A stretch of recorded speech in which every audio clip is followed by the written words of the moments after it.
السلام علیکم، new world کے ساتھ میں ہوں سید کامران۔ آج ہم آپ کو طالبان کے بارے میں ایسے معلومات دینے جا رہے ہیں جس کو سن کر آپ بالکل حیران رہ جائیں گے۔ تو ناظرین، طالبان کون ہے، وہ کہاں سے آئے اور کیا چاہتے ہیں؟ افغان طالبان سے پہلے افغانستان میں کون تھے؟ طالبان کا مطلب ہے طلبا۔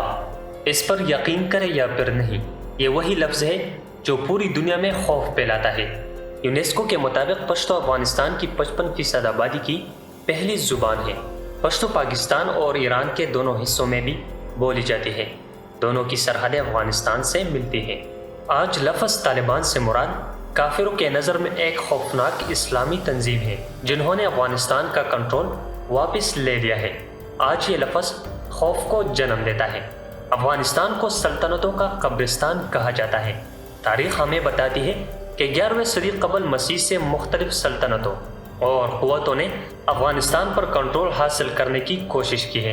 ایک لینڈ لاک ملک ہونے کے باوجود Afghanistan geo strategic power play کے زیادہ سے زیادہ کھیل میں ایک پرکشش مقام ہے۔ تاریخ میں واپس جائے تو فارس میں سلطنتوں یعنی آج کا ایران، انہوں نے افغانستان کو کنٹرول کرنے کی کوشش کی۔ الیگزینڈر یا سکندر جیسا کہ وہ دنیا کے اس حصے میں جانا جاتا ہے، انہوں نے جنگ کے بعد جنگ جیتی اور ہندوستان کی سرحدوں کے قریب آ گیا۔ اس نے افغانستان کی طرف دیکھا لیکن اس کی قسمت ختم ہو گئی۔ مگدھ، جنوبی بہار کے طاقتور موریوں نے بھی اس خطے پر نظر رکھی اور ناکام رہے۔ یہ تاریخ کا ایک حصہ ہے جو آج تک خود کو دہراتا ہے۔ مغل، انگریز، سوویت اور اب امریکی سب نے کوشش کی مگر افغانستان کو کنٹرول کرنے میں ناکام رہے۔ افغانستان میں طالبان کی واپسی اس تاریخ کی ایک اور توثیق ہے جو مورخین نے ملک کو دی ہے۔ سلطنتوں کا قبرستان طالبان بھی اپنی پہلی کوشش میں افغانستان پر اپنا تسلط برقرار رکھنے میں ناکام رہے تھے۔ ایک تنظیم کے طور پر طالبان اپنی تشکیل کے بارے میں شفاف نہیں ہے۔ وہ افغانستان میں لڑ رہے ہیں لیکن مبصرین کا خیال ہے کہ طالبان کی قیادت در حقیقت افغانستان سے باہر ہو سکتی ہے۔ سخت ضابطہ اخلاق کے ذریعے اور نقل مکانی یا ملک چھوڑنے کی مثالی سزا کے ذریعے طالبان قیادت اپنے بندوق برادروں پر اعلیٰ کنٹرول رکھتی ہے۔ طالبان کی قیادت اعلیٰ درجہ کی ہے جیسے رہبری شورا کے نام سے جانا جاتا ہے۔ یہ پاکستانی شہر کوئٹہ شورا کے نام سے زیادہ مشہور ہے جہاں طالبان کے بانی محمد مولا عمر ان کے اعلیٰ معاونین کے ساتھ خیال کیا جاتا تھا کہ 2001 میں امریکہ کے افغانستان پر حملے کے بعد وہ روپوش تھے۔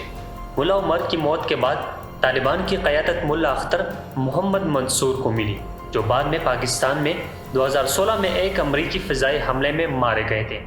فی الحال طالبان کی قیادت مولوی ہیبت اللہ اخندزادہ رہبری شورا کے سربراہ کے طور پر کر رہے ہیں۔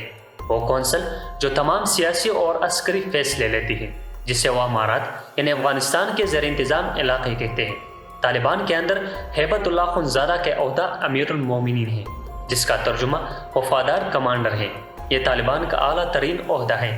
یہ عنوان ملا عمر نے اس وقت لیا جب وہ طالبان کے سربراہ بنے تھے۔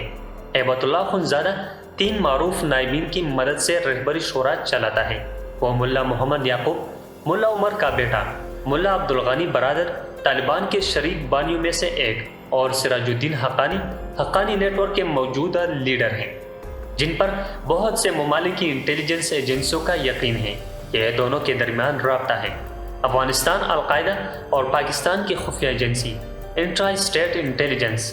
ملا عمر کا بیٹا محمد یعقوب طالبان کے نظریاتی اور مذہبی امور کا انچارج ہے۔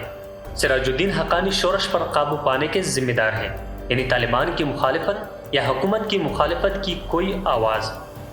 رہبری شورا کے نیچے ایک باقاعدہ حکومت میں وزارتوں کی طرح مختلف کمیشن ہیں۔ ان کمیشنوں کے ذریعے طالبان اپنی ساری حکومت چلاتے ہیں۔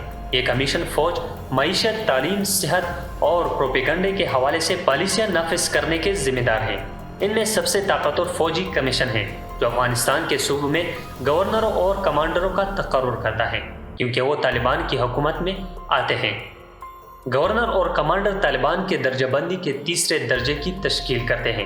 عبدالغنی برادر کی سربراہی میں طالبان کے سیاسی کمیشن نے امریکی مذاکرات کاروں کے ساتھ ایک امن معاہدے کے لیے مذاکرات کیے۔ جن پر انہوں نے قطر میں فروری 2021 میں دستخط کیے تھے۔ یہ امن معاہدہ افغانستان سے امریکی فوجیوں کے موجودہ انخلاء کی بنیاد ہے۔ انخلاء ملک میں 20 سال قیام کے بعد کیا گیا ہے۔ طالبان ایک لفظ کے طور پر 1990 کی دہائی کے پہلے نصف میں عالمی لغت میں داخل ہوئے۔ طالبان افغانستان اور پاکستان بھر کے مدارس سے ابھرے تھے۔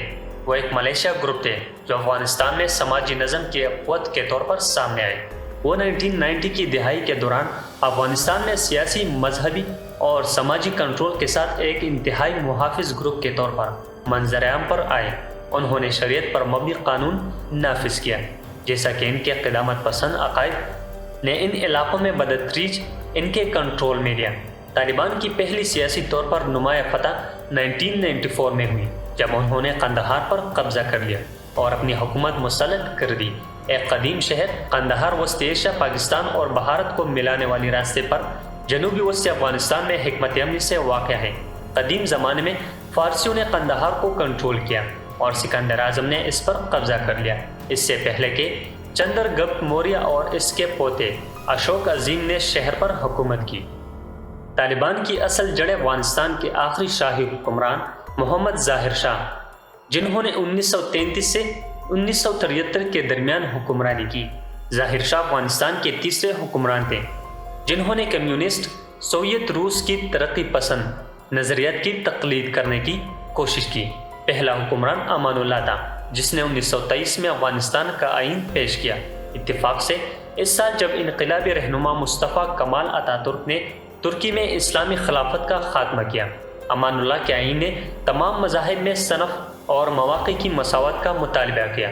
اس نے طاقتور پادریوں کو نقصان پہنچایا جو بغاوت میں اٹھ کھڑے ہوئے، اور ایک تاجک نسلی رہنما کی قیادت میں ایک گروہ نے کابل پر قبضہ کیا۔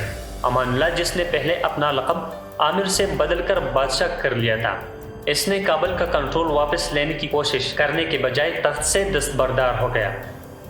جانشینی کے لیے ایک مختصر جدوجہد کے بعد امان اللہ کے دور کے کزن محمد نادر شاہ نے 1929 میں افغانستان میں اقتدار پر قبضہ کر لیا۔ اس نے امان اللہ کی سوویت سے متاثرہ پالیسیوں کو جاری رکھا، لیکن مذہبی جگہ کو سخت غیر پادری طبقے پر چھوڑ دیا، لیکن اسے 4 سال بعد قتل کر دیا گیا۔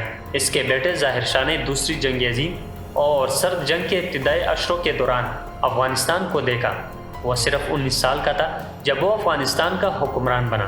ان کے دور حکومت میں کئی وزراء اعظم دیکھے گئے، لیکن 2 کے بارے میں سمجھا جاتا ہے کہ انہوں نے ایک رجت اسلامی قوت کے طور پر طالبان کو ابھارنے میں اہم کردار ادا کیا۔ وہ تھے شاہ محمود اور داؤد خان۔ شاہ محمود نے مذہبی رہنماؤں کے قیادت پسندوں کو چیلنج کیا کہ وہ آزادانہ انتخابات، آزاد پریس اور ایک لبرل پارلیمنٹ کے فیصلے کریں۔ انہیں محمد داؤد خان نے معزول کیا، جن کی حمایت بنیاد پرست اسلام پسندوں نے کی۔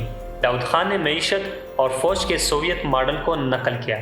یہ ان کے دور میں تھا کہ سوویت روس عملی طور پر تمام پالیسیوں فیصلوں میں افغانستان پر حکمرانی کرنے آیا۔ اس نے جو فیصلے کیے ان میں خواتین کو برقع یا دیگر نقاب پہننے کی اجازت دینا اور پردہ کو ختم کرنا، خواتین کو عوامی نظریہ سے الگ کرنے کا رواج تھا۔ اس نے عوامی ڈومین میں خواتین کی شرکت میں حیرت انگیز اضافہ دیکھا، لیکن یہ پادری طبقے کے ساتھ اچھا نہیں ہوا۔ افغانستان کی سیاسی کہانی 1970 کی دہائی سے 1990 کی دہائی کے اوائل تک سیاسی اور سماجی نظریے کے 2 داروں کے درمیان بالادستی کی لڑائی ہے۔ اسلام پسند گروپوں میں سے 1990 کی دہائی میں طالبان ابھرے۔